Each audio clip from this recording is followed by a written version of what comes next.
कमळी या मालिकेच्या येणाऱ्या भागामध्ये धमाकेदार असा ट्विस्ट येणार आहे। तर प्रेक्षकांनो, इथे आता कमळीला कामिनीने मारण्याची सुपारी दिलेली असते, पण इथे आता कमळीला वाचवत असताना सरूला मात्र ती गोळी लागलेली असते। आणि प्रेक्षकांनो, ज्या दिवशी सरू आपल्या मुलीला कमळीला तिच्या वडिलांचं नाव सांगणार असते, त्याच वेळेला सरूला गोळी लागल्यामुळे ती दरीत कोसळलेली असते। पण त्याच वेळेला प्रेक्षकांनो, खूप मोठ्या सत्याचा खुलासा झालेला असतो। अन्नपूर्णा आणि राजन आजोबांना घेऊन इथे आता कमळीला भेटायला सिद्धटेकला यायला निघालेले असतात आणि त्याच वेळेला सरूला ही गोळी लागलेली असते। दरीमध्ये पडत असणारी सरू दरीमध्ये न पडता पुढे जाते आणि इथे अन्नपूर्णा आणि राजन यांच्या गाडीच्या समोरच पडते। आणि त्याच वेळेला प्रेक्षकांनो, येणाऱ्या भागामध्ये राजनने सरूला आता उचलून घेतलेलं असतं आणि उचलून घेतलेल्या वडिलांनी आपल्या लेकीला कमळीला सरूबद्दलचं आणि त्यांच्याबद्दलचं सत्य हे सांगितलेलं असतं। तर सरू ही दुसरी तिसरी कुणी नसून गौरीच आहे, तीच राजन काकांची पहिली बायको आहे आणि माझी आई, हे सत्य तब्बल 17-18 वर्षानंतर कमळीला समजलेलं असतं। हे सत्य आपल्या वडिलांकडूनच तिला समजल्यामुळे कमळीला या गोष्टीचा आनंद खूपच जास्त झालेला असतो। तर प्रेक्षकांनो, येणाऱ्या भागामध्ये कशा पद्धतीने या गोष्टी पुढे घडत जातात आपण सविस्तरपणे बघूया। तर इथे सगळे लोक आता घालून पाडून सरूला बोलत असतात। नयनतारा जेव्हापासून येते आणि ती बोलते की कमळी, तू कुणाची मुलगी आहेस? तुझ्या नावासमोर तुझ्या वडिलांचं नाव का लागत नाही? तुझ्या आईने तुला तुझ्या वडिलांचं नाव सांगितलंच नाही का? अगं, तुझे वडील असतील म्हणून तर तुझा जन्म झाला ना। मग तुझ्या आईला का माहिती नाही आहे की तिचा नवरा कोण आहे, तुझे बाबा कोण आहेत, हे तुझ्या आईला का माहिती नाही? आणि ज्या बाईला तिचा नवरा कोण आहे माहिती नसतं, त्या बाईला काय म्हणतात माहिती आहे ना? तेव्हा कमळीला आणि तिच्या आईला असं खालून पाडून बोलल्यानंतर नयनताराला इथे आता वाटतं की आपण खूप काही मोठं केलंय आणि मग ती ऋषीला घेऊन तिथून जात असते। तेव्हा गावातले सगळे लोक, सगळ्या बायका सरूच्या विरोधात बोलायला सुरुवात करतात की ही बाई ही अशी, ही गावामध्ये जर राहिली तर हिच्यामुळे आमच्या मुलाबाळांना, आमच्या मुलीबाळींना नावं पडतील, त्या वाईट मार्गाला जातील, असं इथे सर्वजणी आता म्हणत असतात। त्यामुळे इथे आता खूपच जास्त कमळी आणि सरूला राग आलेला असतो। पण गावातल्या लोकांना आता काय बोलणार, त्यांना काय उत्तर देणार? नयनतारा आपल्या आईवरती वाटेल तसे आरोप करते, माझे बाबा कोण आहेत असं जाब विचारते। माझ्या आईला इथे काय उत्तर द्यावं काही कळत नाही। आणि नयनतारामुळेच तर गावातल्या बायकांची सुद्धा हिंमत ही दिवसेंदिवस वाढत चाललेली असते आणि म्हणून तर कुणीही नयनताराला जाब विचारत नाही, सगळेजण तिचं बोलणं ऐकून घेतात। सरूला खूप मोठा धक्का बसलेला असतो। ती आता कुठल्या बारीक सारीक माणसाची नाही, तर राजन महाजन याची बायको आहे, कमळी त्याची मुलगी आहे, हे सत्य तिला सांगायचं असतं। पण ज्या पद्धतीने इथे आता गोष्टी घडलेल्या असतात, त्यामुळे कसं आणि काय सांगावं तिला कळत नाही। पण आता कमळीला सुद्धा हा प्रश्न पडलेला असतो। ती म्हणते की निंगे, मी कधी आईला विचारलं नाही गं, पण मला सुद्धा वाटतं ना की मी नक्की कुणाची मुलगी आहे, माझे बाबा कोण आहेत हे मला कळलं पाहिजे ना, पण मी आईला कधीच विचारणार नाही। तेव्हा कमळीचं बोलणं सरू ऐकते आणि तिने मंदिरामध्ये तिला सगळं सांगण्याचा निर्णय घेतलेला असतो।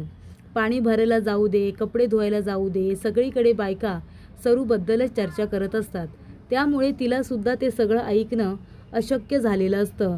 तेव्हा आता सरू म्हणते की माझी मुलगी एवढी सक्षम आहे, ती कामिनीला पुरून उरू शकते, त्यामुळे ही गोष्ट आता मी कुणापासूनही लपवून ठेवणार नाही। सगळ्यात आधी मी माझ्या मुलीला ही आनंदाची बातमी देणार आहे की ती ज्यांना खोटं खोटं बाबा म्हणत होती ते तिचे खरे बाबा आहेत। ती राजन महाजनची मुलगी आहे, अन्नपूर्णा महाजनची मोठी नात आहे, हे मी स्वतः आता इथे अन्नपूर्णाला सांगणार आहे, असं तिने ठरवलेलं असतं। पण सगळ्यात आधी ही गोष्ट तिला कमळीला सांगायची असते आणि त्यानंतर प्रेक्षकांनो, ती कमळीसाठी पुरणपोळी करते आणि तिला हाताने घास भरून म्हणते, कमळे, तुला सुद्धा जाणून घ्यायचं आहे ना गं की तू कुणाची मुलगी आहेस? ती म्हणते नाही आई, मी कधी तुला विचारलं का? ती म्हणते तू नाही विचारलंस गं, पण कधीतरी तुला वाटलंच असेल ना की तुझे बाबा कोण आहेत हे तुला कळलं पाहिजे. त्यामुळे मी तुझ्या आता जास्त इथे तुला त्रास देणार नाही. तुला मी उद्या सांगे ना की तुझे बाबा कोण आहेत ते. उद्या सांगते तुला मंदिरामध्ये गेल्यानंतर. तेव्हा कमळी म्हणते ठीक आहे. ती आता आपल्या आईला दुखवत नसते, कारण तिच्या आईने तिला लहान मोठं करण्यासाठी इथे आता लहानाचं मोठं करण्यामध्ये काही कसर सोडलेली नसते. आपल्या परिस्थितीनुसार तिने कमळीचे हट्ट पुरवलेले असतात.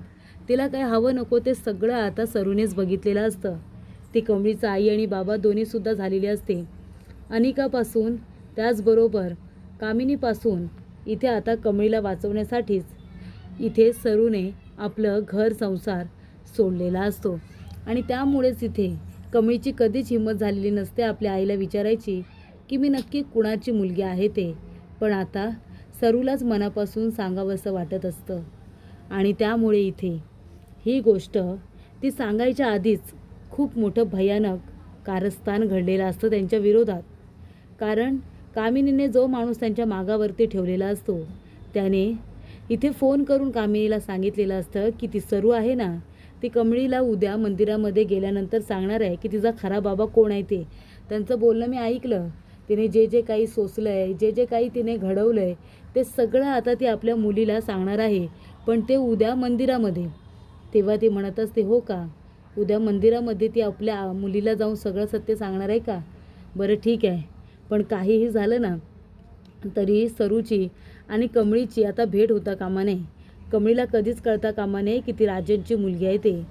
तेव्हा कामिनी म्हणते की चला आता पिस्तूल घेऊन निघायलाच हवं. त्या आता कमळीचा डाव मधल्यामध्ये संपवला पाहिजे.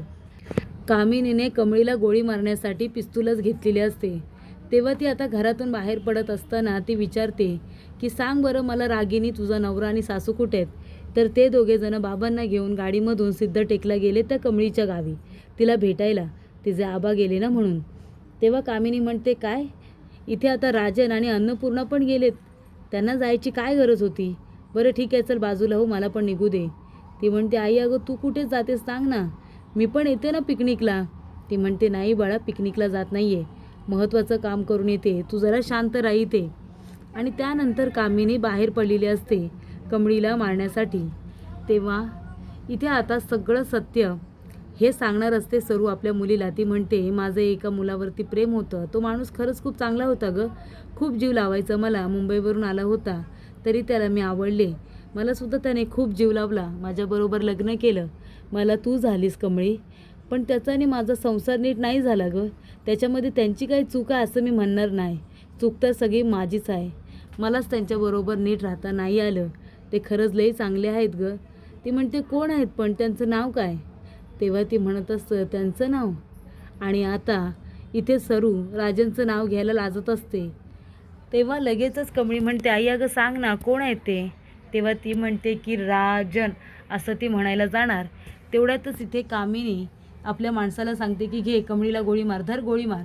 तेव्हा कमळीला शूट करतानाच सरूचं लक्ष जातं आणि ती आता मध्ये येते, कमळीला बाजूला करते आणि गोळी ही सरळ जाऊन तिच्या छातीला लागलेली असते. आणि सरू आता दरीमध्ये कोसळलेली असते. कमळी तिला थांबवण्याचा परिपूर्ण प्रयत्न करते, पण सरू इथे दरीमध्ये कोसळलेली असते. कमळी जोरात ओरडते आई, आणि वरून आता खाली पडणारी सरू दुसरी तिसरी कुठे नाही तर इथे राजनच्या गाडीसमोरच आलेली असते. तेव्हा इथे राजनचं आणि अन्नपूर्णाचं लक्ष जातं. अन्नपूर्णा म्हणते राजन अरे कोण आहे ही बाई, बघूया तरी, वरून पडलेली दिसते. तेव्हा ती म्हणत असते की चल आपण जाऊन बघूया, आपण जर त्यांची काही मदत केली तर. तेव्हा राजन गाडी थांबवतो आणि बघायला येतो तर काय, सरू डोक्यावरती पडलेली असते. तिच्या डोक्यातून खूप रक्त जात असतं. अन्नपूर्णा पण सोबत असते. तेव्हा इथे राजन म्हणतो आई अगं हे सगळं काय आहे, काय आहे हे सगळं? तोपर्यंत कमळी धावत पडत त्या ठिकाणी येत असते. तेव्हा राजन तिला उचलतो आणि तिला उचलून आता आपल्या गाडीपर्यंत घेऊन जात असतो. तेव्हा कमळी तिथे धावत पडत येते. राजन म्हणतो की आई अगं ही तर माझी गौरी आहे, माझी गौरी, ती इथे काय करते? अन्नपूर्णा म्हणते गौरी बाळा, अगं काय गं, काय तुझी अवस्था झाली ही? तेव्हा रक्ताच्या थारोळ्यात पडलेल्या सरूला राजन काका उचलून घेतात. तोपर्यंत कमळी तिथे आलेली असते. ती म्हणते काका, काका कुठे घेऊन जात आहे त्यांना? तेव्हा इथे निंगी विचारते तेव्हा प्रेक्षकांनो इथे आता राजन म्हणत असतो, अगं निघे कमळे, बघा बघा माझी गौरी बघा. पण ती मला भेटेल या गोष्टीचा मला आनंद झालाच आहे, पण ती अशा अवस्थेमध्ये भेटेल असं मला कधी वाटलं नव्हतं. माझ्या इथे आता गौरीची ही काय अवस्था आहे. तेव्हा इथे कमळी म्हणत असते, काका वय काय बोलताय, ती माझी आई आहे, तुमची गौरी बिवरी नाही आहे ती. तो म्हणतो, नाही बाळा, अगं हे बघ. आणि ते तिला आता आपल्या इथे हातामध्ये उचलून तिला घेऊन जात असतात. आणि त्यावेळेला प्रेक्षकांनो इथे आता राजन काका म्हणतात की ही तर माझी सरू म्हणजे गौरी आहे, हीच गौरी आहे माझी. आणि तेव्हा राजन काका त्यांना सांगत असतात की ही माझी गौरी आहे, जिला मी आत्तापर्यंत शोधत होतो तीच माझी गौरी आहे. तेव्हा कमळी म्हणते, नाही काका, आईला माझ्या हॉस्पिटलला घेऊन चला, ही माझी आई आहे, मी कमळी आहे काका, ही माझी आई आहे. तेव्हा राजन काका म्हणतात की ती तुझी आई आहे म्हणजे, अगं ही जर माझी गौरी आहे मग त्या नात्याने तू माझी मुलगी झालीस ना, मी तुझा बाबा झालो. तेव्हा इथे कमळी म्हणते, हे खरं आहे का. ते म्हणतात, अगदी खरं आहे, अगं हीच तर माझी बायको, माझी गौरी आहे, आणि तुझी आई म्हणून जर तू तिला सरू म्हणत असशील तर तू माझी मुलगी झालीस ना बाळा, तू माझी मुलगी आहेस कमळे. तर अशा रीतीने प्रेक्षकांनो राजन काकांनी आता सरूला रक्ताच्या थारोळ्यातून उचलून आपल्या गाडीमध्ये टाकून तिला हॉस्पिटलमध्ये नेलेलं असतं. इमर्जन्सीमध्ये नेल्यानंतर सरूला वाचवण्यात आलेलं असतं, कारण गोळी ही काढण्यात आलेली असते. आणि त्याचबरोबर राजन काकांकडूनच कमळीला समजलेलं असतं की ते तिचे वडील आहेत, गौरी ही त्यांची बायको आहे आणि कमळी ही त्या दोघांची मुलगी.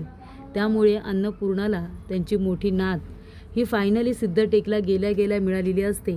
आणि त्यांची सूनसुद्धा तिथेच आहे, पण ती जखमी अवस्थेत का होईना पण त्यांना मिळालेली असते. तेव्हा अन्नपूर्णा, राजन काका आणि इथे आजोबांचं सिद्धटेकला येणं हे सार्थकी लागलेलं असतं.